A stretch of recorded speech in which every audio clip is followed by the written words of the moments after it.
En esta palabra, ¿no?, que está en Proverbios 4:18, no dice más: la senda de los justos es como la luz de la aurora, ¿sí?, que va en aumento hasta que el día es perfecto, ¿sí? Yo sé que muchos, ¿no?, anhelamos esto, ¿no?, para nuestra vida, ¿no?, porque todos somos justos ante Dios y queremos ir en aumento, que nuestro día sea perfecto, ¿no?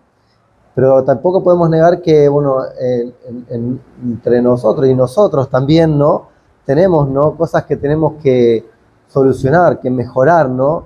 Muchos por ahí tenemos, ¿sí?, cosas que no son buenas para nuestra vida. Por ahí tenemos vicios, hábitos, costumbres, ¿no?, pecados o relaciones que en verdad no nos suman, ¿no? Entonces todas esas cosas que son conflictivas para nuestras vidas, ¿sí?, o puede ser cosas económicas que por ahí nos tienen atado y que por ahí no nos hacen poder despegar, ¿no? Entonces todo eso es algo que parece que nos detiene a tener ese aumento, esa luz, ¿no?, en nuestras vidas. Entonces tenemos que salir de eso, ¿no?, y tratar de tener lo que nosotros anhelamos. Es un cambio. Ya por ahí no estar en la oscuridad, en sufrimiento, no en tristeza, en angustia, en dolor, sino que transforme nuestra vida por completo. Como decimos, yo ya quiero ver el sol. Yo tenía un amigo que siempre decía: yo quiero que salga el sol. ¿Por qué siempre hay nubes? Decía, y estaba lindo el día, pero él se refería de esa forma, como que siempre tenía problemas, ¿no? Un día tras otro tenía un problema peor, decía. Entonces, Dios quiere traer, sí, esa luz a nuestras vidas, ¿no? Porque Él quiere que nosotros pongamos la esperanza en Él.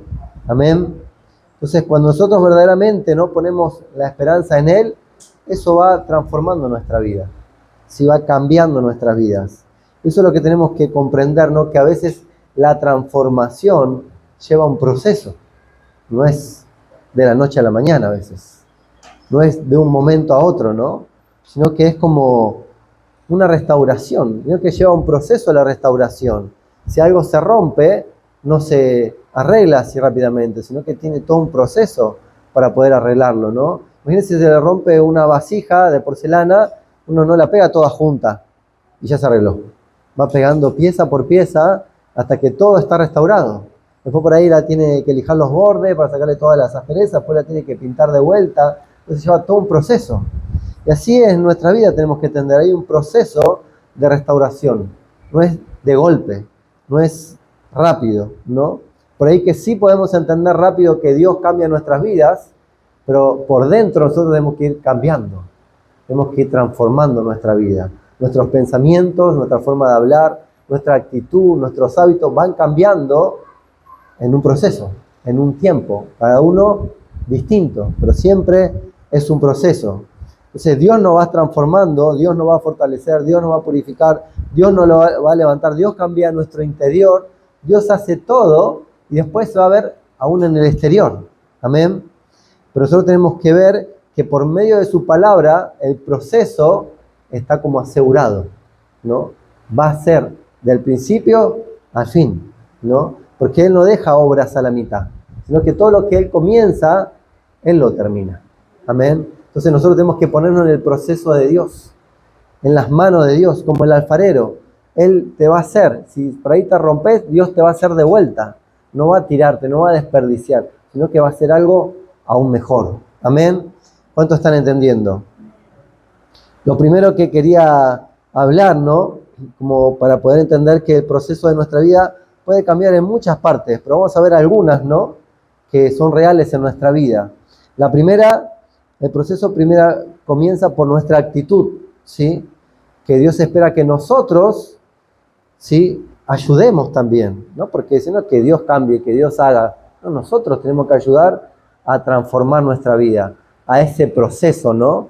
¿Sí? No es solo. Y en ese proceso, en esa transformación, yo creo que entre la actitud tiene que estar la humildad, ¿no? La humildad es como que algo muy sencillo, pero es muy importante, ¿sí? Vamos a leer en Segunda de Crónicas 7:14, ¿sí? Segunda de Crónicas 7:14.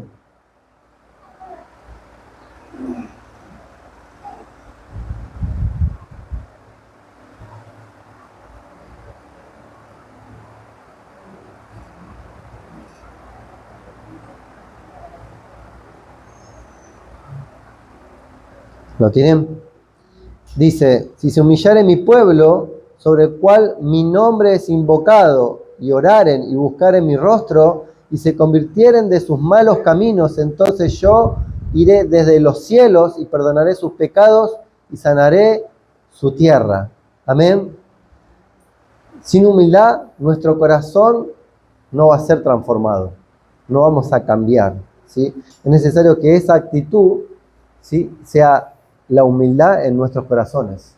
O sea, que nuestra actitud tiene que ser siempre humilde. ¿Para qué? Para reconocer nuestros errores, para reconocer que necesitamos ayuda. ¿Vieron que hay gente que dice, no, yo no necesito ayuda? Porque no quiere ser ayudado. Piensa que él puede solo, ¿no? Entonces nosotros tenemos que saber que necesitamos esa humildad para decir, sí, yo necesito ayuda. Porque solo no puedo, porque no sé cómo hacer, porque no sé para dónde ir. Es bueno ser ayudado. A mí me encanta que alguien me ayude, que me diga, que me explique, ¿no? Es como que te acelera muchos pasos. Es como que te facilita un montón. Y a veces no queremos. No sé si no conoce gente que dice, no, yo sé, yo puedo. Y por ahí hasta que no se cae, no se golpea, no le pasa, ahí recién pide ayuda. Y tuvo que golpearse, le tuvo que lastimar, le tuvo que salir mal, ¿no? Y para que eso no suceda, siempre es mejor ayuda, ¿no? El otro día estábamos haciendo, ¿cómo se llama la cosa que hacemos en el fuego? ¿Que me quemé? El disco, estábamos haciendo comidas en el disco, creo que comimos 3 o 4 veces en el disco, no sé. Todo el disco era, no sé qué comimos, todo el disco. Y entonces yo le decía, podía haber llevado solo el disco, ¿no? Porque tengo fuerza, ¿no? Pero lo podía haber levantado, pero con la comida era pesado. Entonces le decía siempre a alguno, ayúdenme a llevarlo. Y así era mucho más fácil, era mucho más seguro. Porque si se caía en el camino de la comida, me iban a dar un arrebato. Entonces uno piensa, ¿no? No me voy a equivocar en esto. Entonces uno tiene que saber que tiene que pedir ayuda. Es más fácil, más seguro y sale mejor, ¿no? Entonces tenemos que saber que la humildad es bueno, aceptar consejos, ¿no? Aceptar ayuda, pedir perdón cuando nos equivocamos, cuando dañamos a alguien, ¿no? Cuando nos confundimos, tenemos que pedir perdón, ¿no? Y si por ahí no lo sabemos, pedimos perdón igual. Pedir perdón no cuesta, es gratis, ¿no? Entonces, tenemos que saber pedir perdón. Todo eso es parte de la humildad. Entonces, un primer cambio para transformar nuestra vida, para que nuestra vida sea mejor, y tiene que estar la humildad en nuestra vida. Siempre, ¿no? No tenemos que subestimar, como decía, no, humilde no me va a cambiar, no va a transformar mi vida, ¿no? Sí, es el inicio de un gran cambio, la humildad. Amén. Entonces, en Salmos 10:17, habla sobre esto mismo. Dice, voy medio rápido, ¿no? Salmos 10:17.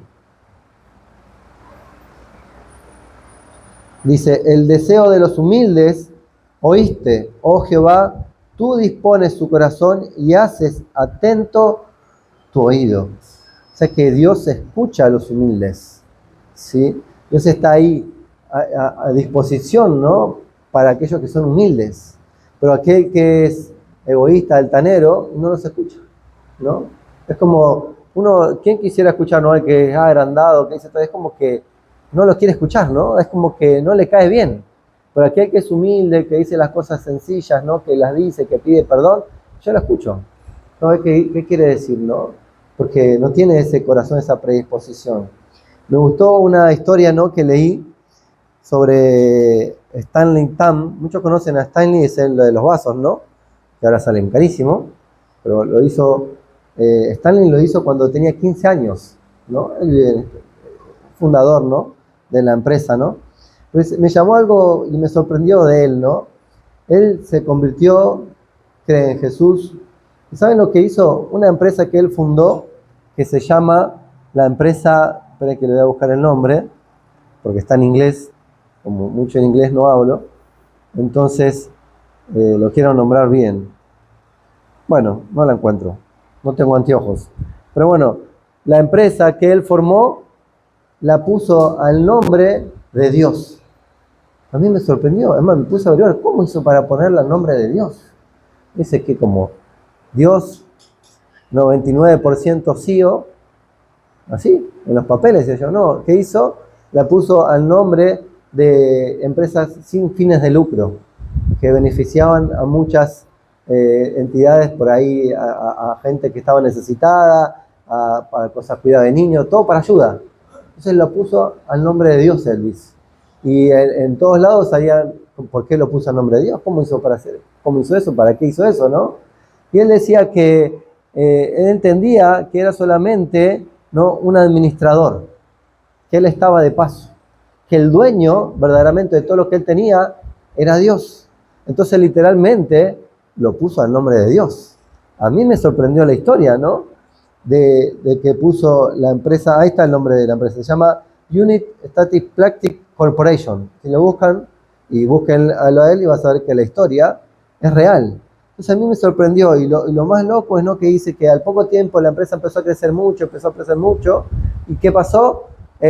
Lo demandaron. Es una demanda millonaria para sacarle mucho dinero a él, y cuando estaban haciendo la demanda se dieron cuenta que él no tenía el nombre de la empresa, que estaba el nombre de Dios, literalmente, ¿no?, el nombre de las entidades que eran para poder ayudar sin fines de lucro.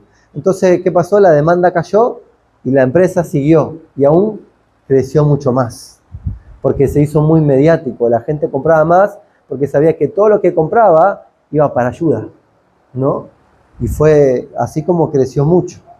Entonces, cuando uno entiende, ¿no?, esto, cambia, ¿no? Él publicó en una entrevista que le hicieron después de este juicio, puso esto en unas palabras que salió en muchos medios, ¿no? Dice: cuando entendés que todo le pertenece a Dios, dejás de pelear por el crédito y aprendés a obedecer, ¿no?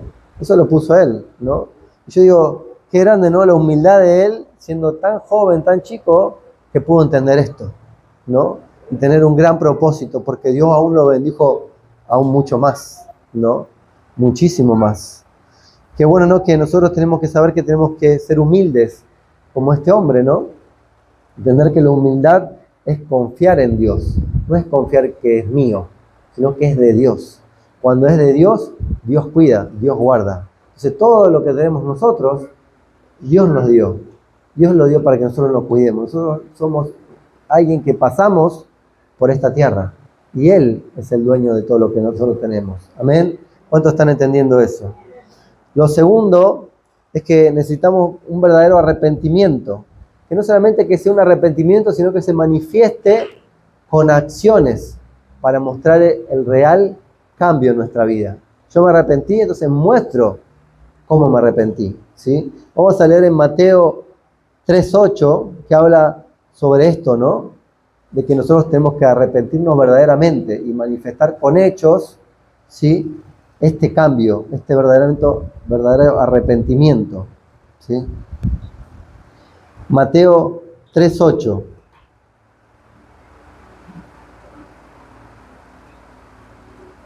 Dice: haced pues frutos dignos de arrepentimientos.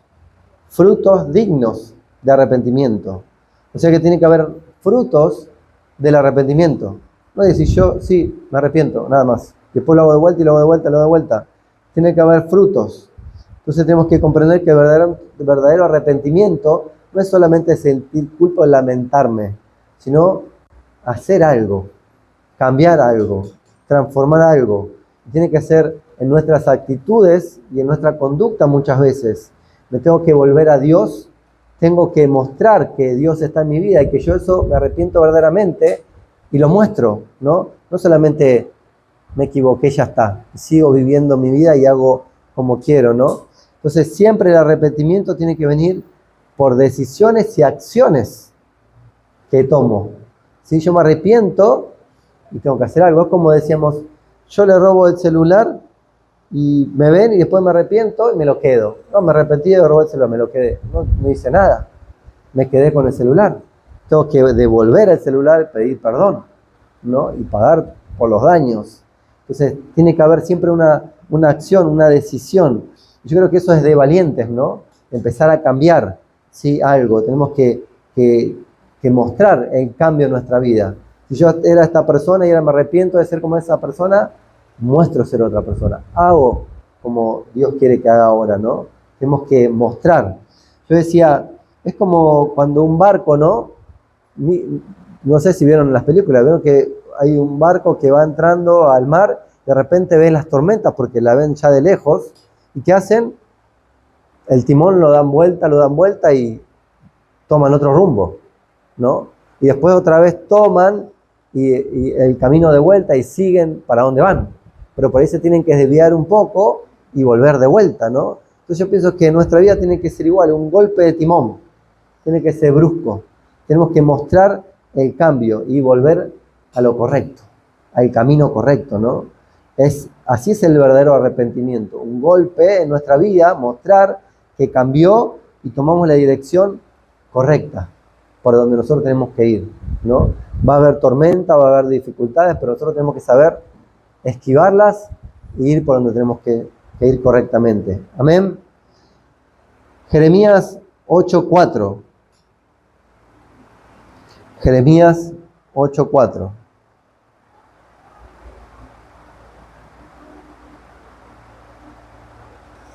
Dice, les dirás a sí mismo, así ha dicho Jehová, el que cae no se levanta, el que se desvía no vuelve al camino. ¿Sí? El verdadero arrepentimiento es cambios, son cambios verdaderos, ¿no? No es yo cambié pero no me transformo, no cambio, no hago otra cosa, ¿no? Porque dice el que se cae no se levanta, sí, se levanta. El que se desvía no vuelve otra vez al camino, sí, ¿no? Si sigue equivocado por el camino va a llegar a cualquier lado y si no se levanta queda tirado.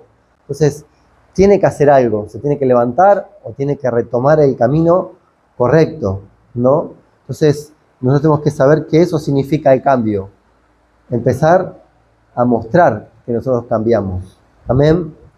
Volverse al camino de Dios es buscarlo de todo corazón. Apartarse de las personas por ahí que te inducen a que te caigas, por ahí a vicios, hábitos, a costumbre, cosas que no son buenas. Bueno, tengo que salir de ese camino, tengo que ir al camino correcto, rodearme de las personas correctas a veces. Estar dispuestos a recibir ayuda, ¿sí? Y después mostrar verdaderamente qué es lo que tengo que hacer y cómo tengo que hacerlo para salir de eso, ¿no? Cortar de raíz a veces las raíces que por ahí por sentimiento, por cercanía, por relación, me llevan a caer en el pecado continuamente. Y yo tengo que cortarlo, porque eso por ahí no me hace bien. Yo cuando me convertí, ¿no? Lo primero que pensé es en ir a buscar a todos mis amigos. Yo voy a ir a buscar a los chicos de la esquina que vengan a la iglesia para que tengan una vida mejor, ¿sí? Igual cuando yo me convertí es como que varios vinieron conmigo, ¿no? Pero después decía, bueno, todos los otros que se juntan en la esquina los voy a ir a buscar. Y yo entendí que no estaba preparado, ¿no? Que no podía ir de golpe. ¿Por qué? Porque por ahí me hacía caer otra vez en las cosas que por ahí no eran buenas. Yo no era un mafioso, no era nada, pero por ahí tenía malas costumbres, malos hábitos los chicos por ahí, entonces eso no me iba a llevar a un buen camino, ¿no? Entonces yo decidí no ir, esperar. Y cuando estuve bien, le fui a hablar, ¿no? Yo no estuve por ahí, claro, no estuve en adicciones, nada, pero dice, cuando estuve bien fuerte en Dios, fui a hablarle, porque ya tenía la palabra atesorada, lo tenía Dios muy fuerte en mi vida, entonces podía ir con seguridad.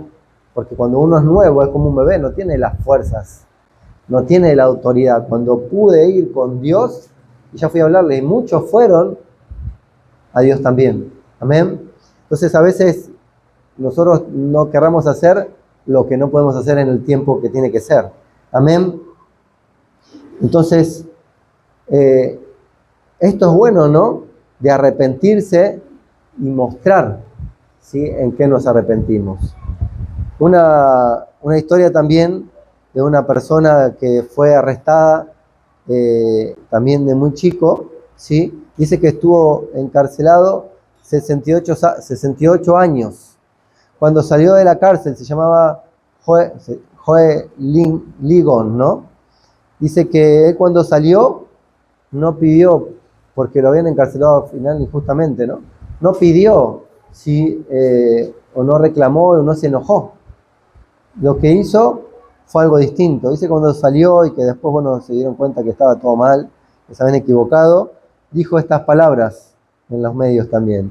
No hay día que no piense en el daño que causé. Lamento profundamente mis decisiones, No puedo cambiar el pasado, pero sí puedo vivir de manera diferente ahora. ¿Qué quiere decir? Que él por ahí sintió que era culpable en parte, ¿no? Dijo, bueno, tuve que cumplir la condena, no me arrepiento, pero ahora cambié mi vida, ¿no? Salgo diferente, no salió con resentimiento ni enojo, ni decir todos tuvieron la culpa, ¿no? Sino que cambió su dirección de vida. Cuando uno muchas veces entra y está recibiendo algo justamente, se enoja, le echa la culpa a todo el mundo, sale peor de lo que entró. Él no salió diferente. Entonces, está bueno porque no tuvo remordimiento, sino tuvo un arrepentimiento genuino. Quiere decir que reconoció y cambió su vida. Eso es un arrepentimiento. Eso es lo que tenemos que mostrar, que tenemos que aceptar, tenemos que no justificarnos y tenemos que mostrar un cambio en nuestras vidas. Amén. Eso es lo que tenemos que mostrar cuando nos arrepentimos.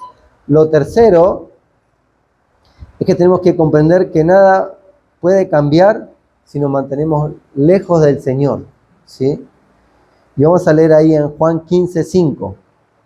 Juan 15:5.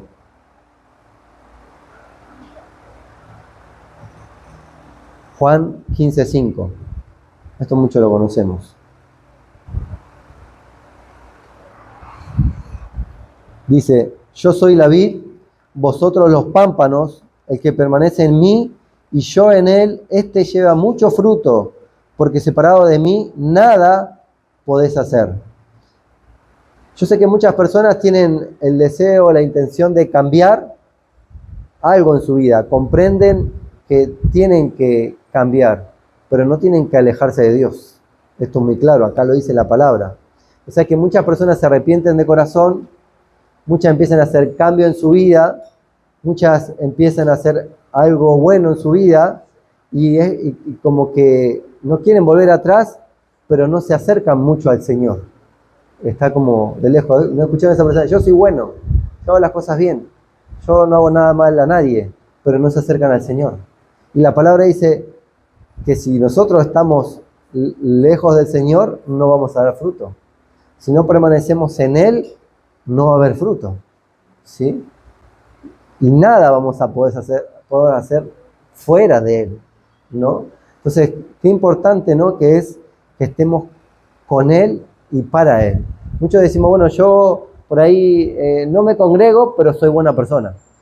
No oro, pero soy buena persona. No leo la palabra, pero soy buena persona.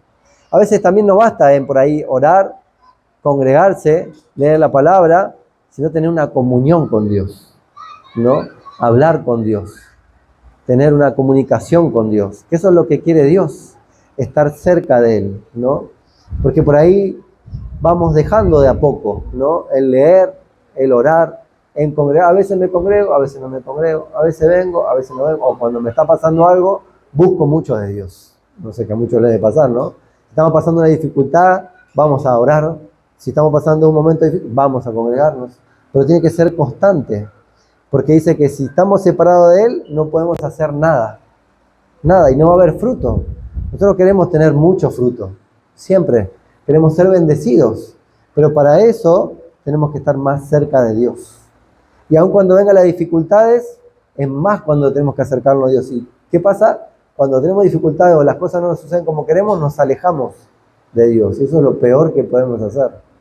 Porque la palabra dice, separados de Él, nada puedes hacer. Y además, lejos de Él no tiene injerencia. Es como que querer hablarle de lejos, querer que Él te ayude, y está lejos. Tenemos que estar cerca de Él, ¿no? Para que Él nos ayude, para que sus ángeles estén alrededor nuestro. Amén. Por eso la palabra declara esto, ¿no? Que tenemos que estar cerca de Él. En Job 22:21 habla un poquito de esto también, ¿no?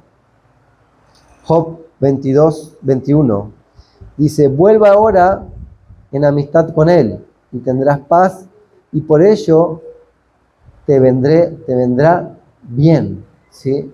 O sea que si nosotros estamos bien con Dios, nosotros también vamos a recibir paz y nos van a venir todas las cosas bien. Amén. ¿Cuántos de nosotros queremos que las cosas nos salgan bien? Tener paz en nuestros hogares. Entonces tenemos que estar cerca de Él. tener amistad con Él quiere decir estar cerca de Él. Esto me hace compartir también una ilustración que busqué por este mismo motivo, para que entendamos un poquito más, que esto fue un hecho real también, ¿no? Que fue en 1893. Dice que un barco carguero, ¿sí?, estaba derivado en el mar, ¿sí? Lo encontraron después de un tiempo, sin rumbo, ¿sí? Dice que estaba golpeado el casco, entonces se pusieron a investigar y descubrieron que no fue una tormenta, no fue una catástrofe, no fue un choque de otro barco de carga, ¿no? Sino, y tampoco fue el motor que falló y por ahí se fue a la deriva ni nada, sino que fue un problema de que el ancla que había se soltó y eso hizo que el barco se empiece a ir de a poco, ¿no? Y uno pensaba, ¿cómo fue, no? Porque no fue de golpe, ¿sí? Fue como de a poco, no fue algo brusco. Fue como pequeños descuidos, un mal mantenimiento, una cadena que por ahí no se apretó bien, ¿no? Algo que se fue aflojando de a poco y de repente el barco se soltó y se fue, un barco de carga, ¿no? Y yo pensaba en esto, ¿no? Que a veces a nosotros nos sucede igual. Nosotros no nos alejamos de Dios de un día para otro. Es como de a poco, una oración menos, menos de leer, menos de buscar la palabra, menos de congregarnos, menos de ablandar nuestro corazón ante Dios, menos de pedir ayuda. Entonces, de a poco nos vamos alejando de Dios. Y de repente nos damos cuenta que estamos como ese barco a la deriva, que está ahí, nadie sabe por qué estuvo en ese lugar, que fue algo que fue, sí, sin que nadie quisiera hacerlo, pero se fue deslizando y se fue perdiendo en el medio del mar. Entonces nosotros tenemos que saber que no tenemos que caer en eso, sino tenemos que mantenernos firmes en el Señor. La palabra dice que vea el que está firme, que no caiga, ¿sí? ¿Por qué? Porque tenemos que estar constantemente orando, buscando de Dios, leyendo su palabra y no aflojar. Amén. En Hebreos 2.1 dice, Hebreos 2.1,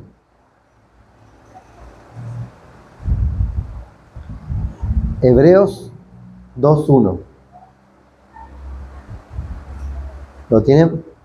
Dice, por tanto, es necesario que con más diligencia atendamos a las cosas que hemos oído, no sea que nos deslicemos. Yo cuando leí esta palabra dije, está buenísimo. Dice, no sea que nos desprendemos, que nos perdamos, no, que nos deslicemos, ¿sí? Entonces quiere decir que es algo progresivo, es algo silencioso, que va pasando, ¿no? Y nosotros nos damos cuenta. Entonces, nosotros tenemos que pensar, ¿estamos anclados en el Señor o nos estamos alejando de a poco? ¿Estamos agarrados de la palabra de Dios? ¿Creemos que Dios va a hacer algo maravilloso en nuestra vida? ¿O nos estamos descuidando de Dios, ¿no? Entonces, nosotros tenemos que empezar a escuchar más la voz de Dios, ser más sensible a la palabra de Dios y buscar más de Dios. Cuanto más busquemos de Dios, más seguro vamos a estar, más Él va a estar con nosotros. Y si Él está con nosotros, dice la palabra, ¿quién contra nosotros? ¿Cuántos lo creen? ¿Cuántos le pueden dar un aplauso al Señor? Para terminar, el último punto es que no nos cansemos de hacer lo bueno, ¿sí? Y a su tiempo vamos a ver los frutos, vamos a ver la bendición en nuestra vida. Para eso vamos a leer Gálatas 6.9. Gálatas 6.9.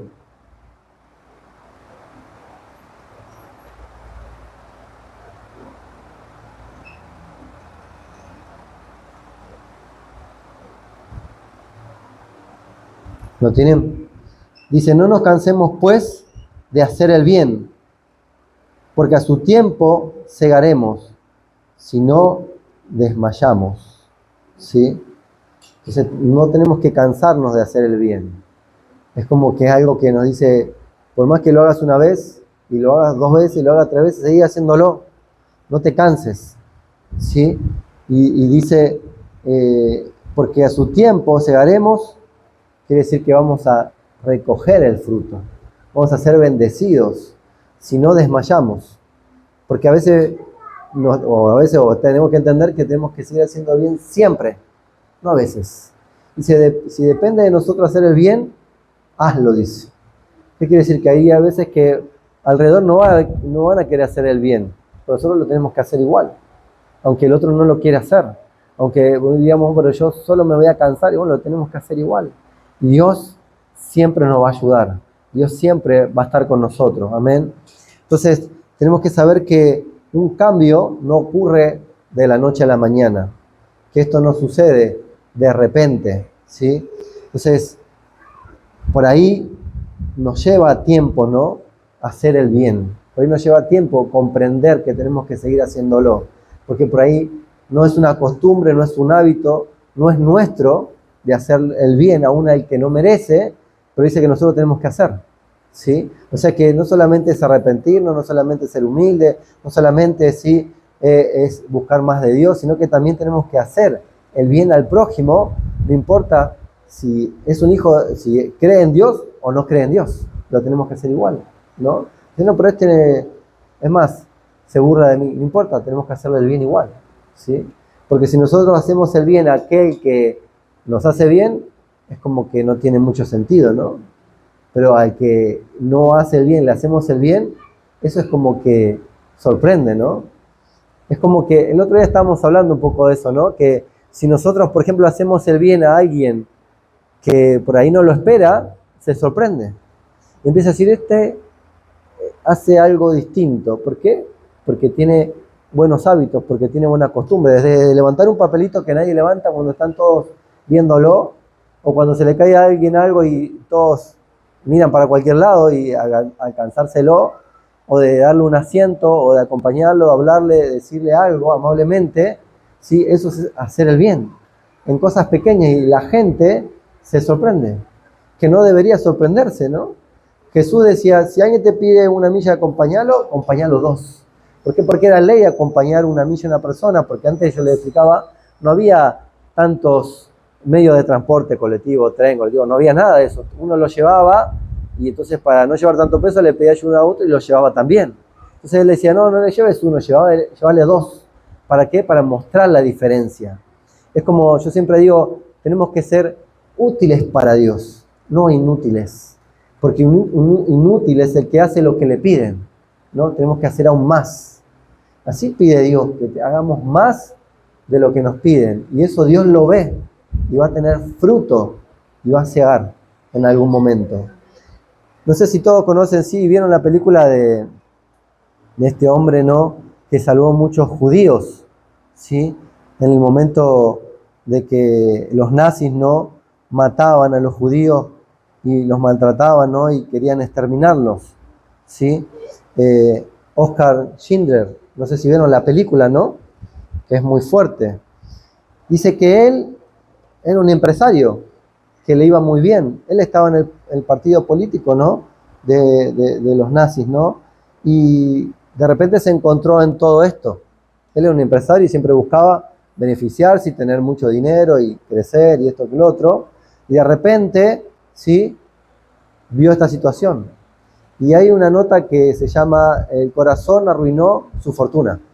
Y muestra la nota todo lo que él vivió y todo lo que pasó. Que no sé si el que no vio la película, véala, ¿no? Pero él salvó 1.200 personas y un poco más.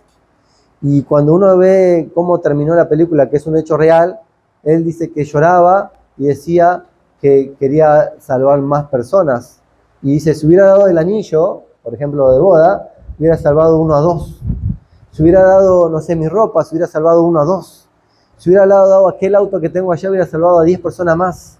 Lo decía con un corazón quebrantado, ¿no? Dolido, porque sabía que eran vidas. Y él se quedó en la ruina, literalmente. Pero él se quedó satisfecho y contento porque salvó a muchas personas. Y quiso salvar a muchos más y no pudo, ¿no? Entonces, creo que eso es lo que tenemos que entender nosotros, que tenemos que hacer lo bueno. No nos tenemos que cansar de hacer lo bueno, como este hombre, ¿no? Y no se desmayó, sino que lo hizo durante un buen tiempo, ¿sí? Y hizo muchas cosas peligrosas, arriesgó su vida para salvar a otro. Entonces, muchas veces Muchos queremos hacer lo bueno, pero queremos recibir aplausos, o que nos reconozcan, o que lo vean, o que tenga una recompensa. Pero nosotros en las cosas de Dios tenemos que saber que si nadie lo ve, Dios lo ve. Y eso es suficiente. ¿Sí? Que nadie lo agradece, no importa. Nosotros sabemos que lo hicimos y Dios también. ¿Sí? Y que no tiene un aprecio personal, no importa. Dios lo ve. Y eso es suficiente, ¿no? Entonces eso tenemos que entenderlo, que tenemos que prepararnos para hacer lo bueno, aunque no tengamos recompensa, aunque nadie lo ve.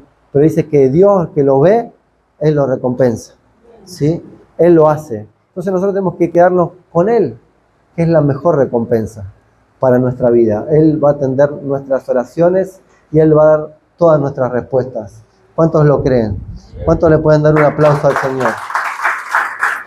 Vamos a ponernos de pie, vamos a orar.